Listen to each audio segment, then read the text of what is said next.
Bonjour, Monsieur Lee Danait. Bonjour, Monsieur Jean Defont. Je voulais vous interroger sur votre parcours parce qu'il est véritablement atypique. Alors, vous êtes complètement phnom peignois, vous êtes né à Phnom Penh, vous avez toujours vécu dans l'arrondissement de Tchomka-Mon. Vous êtes né en juillet 1983. Votre père travaillait alors que vous étiez enfant dans la production d'alcool de riz qu'il vendait.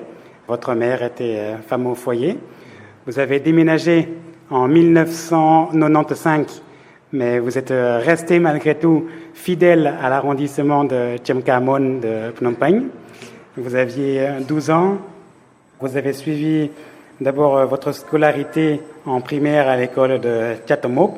Au secondaire, vous étiez au lycée Sisovwat. Après l'obtention de votre baccalauréat, vous êtes allé à l'Université royale de droit et de sciences économiques. Qu'est-ce qui vous a poussé dans le domaine du droit?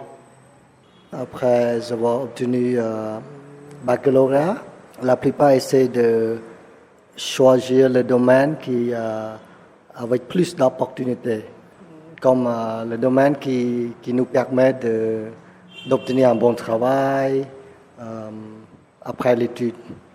Et moi, j'ai essayé d'examiner plusieurs domaines et puis j'ai eu l'information concernant le cours filière français et puis d'obtenir la bourse pour continuer l'étude en France après avoir terminé ses études. Je précise que la filière spéciale de droit permet, après une première année de droit et des cours de français, d'obtenir un diplôme français de l'université Lyon 2 et un diplôme cambodgien en 3 ans. Comment avez-vous obtenu cette bourse et quelle a été votre première impression en arrivant en Europe, à Lyon? Impressionnant. La vie là-bas était complètement de la vie ici. Première impression, c'est surprenant, quoi, le terme. Il y a beaucoup de choses à apprendre, comme la renaissance pour moi quand j'étais là-bas. Connaissant votre parcours de vie, je me dis qu'effectivement, c'est une étape qui a peut-être été décisive. Quel pays avez-vous découvert en Europe pour des stages?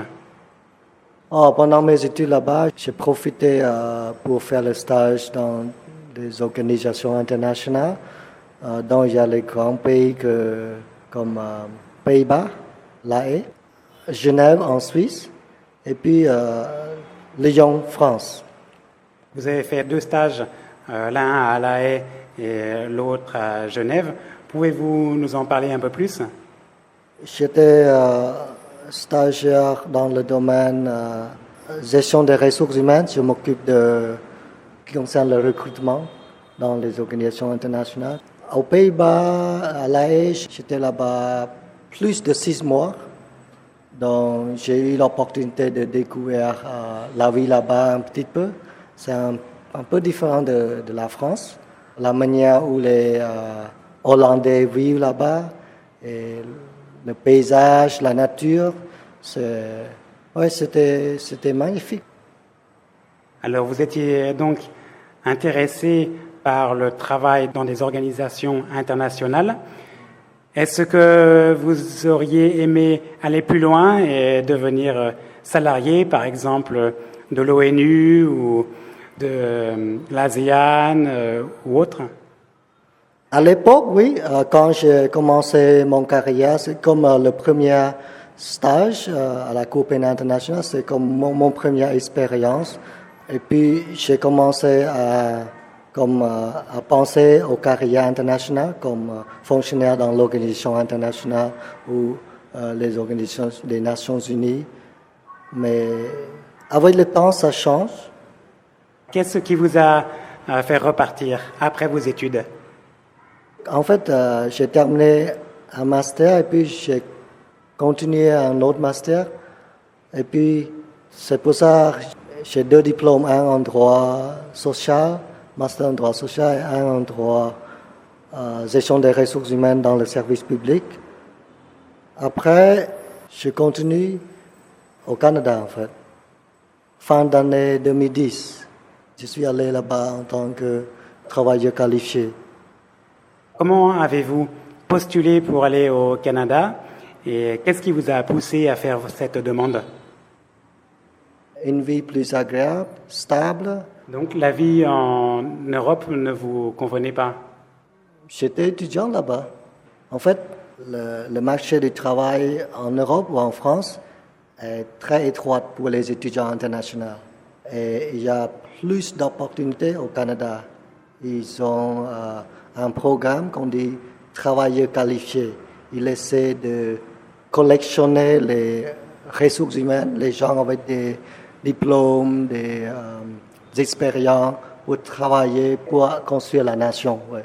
Donc, ils ont le programme qu'on appelle travailleurs qualifiés, comme ça. Donc. Et ils m'ont sélectionné. Vous êtes entré dans une société privée et au bout de quelques années, vous êtes même devenu Canadien. Pourquoi avez-vous demandé la nationalité? Au début, quand je suis arrivé là-bas, j'ai choisi la capitale Ottawa parce que c'est la capitale nationale. Fédérale. Capitale nationale fédérale du Canada. J'ai choisi cette location parce que c'est en basant sur l'opportunité de carrière, parce que j'ai le projet de travailler dans le gouvernement fédéral. Ouais. En fait, j'ai deux grands projets. Un, c'est de retourner travailler aux Nations Unies ou organisations internationales. Deux, travailler dans le gouvernement fédéral du Canada. Parce que j'étais inspiré quand j'ai travaillé à Interpol. Mon directeur, il vient du Canada. Je précise que c'est une organisation qui émane de l'ONU et dont le siège est basé à Lyon. C'est comme une coïncidence. J'étais inspiré par le carrière il travaille à Interpol. Il était mon directeur à l'époque. Et comme j'ai eu l'opportunité de faire le stage là-bas, donc j'étais comme inspiré par son carrière dans les organisations internationales. Et puis, comme quand je parle ou discute avec les collègues, eux, ils parlent de conditions de travail dans le gouvernement, des choses comme ça. Donc, j'ai rêvé de travailler comme eux. Donc aujourd'hui, vous êtes fonctionnaire fédéral, peut-être que demain, vous serez fonctionnaire international. Ma dernière question est un peu plus surprenante. Je voudrais vous demander qu'est-ce que vous avez trouvé dans le sport, puisqu'il y a quelques années, vous vous êtes mis au taekwondo. Vous êtes même aujourd'hui ceinture rouge et quasiment ceinture noire. C'est mon loisir, le sport. Depuis mon enfance, j'étais toujours actif.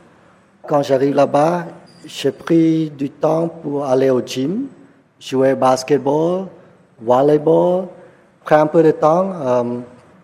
Comme je cherche quelque chose de nouveau à faire. Par hasard, je trouve le taekwondo et je décide d'essayer. Et puis, après avoir essayé, je trouve que j'aime bien l'environnement, les gens qui sont là-bas et la philosophie de taekwondo. C'est pour ça que j'ai décidé de continuer et m'entraîner comme tous les jours après le travail. C'est le bon moment de détendre. Merci Lee Danait pour cet entretien. Et je termine en précisant que vous vivez donc depuis 8 ans à Ottawa et même que votre sœur vous a rejoint là-bas. Yann, arrondissement de Chomkamon, maitmai.com.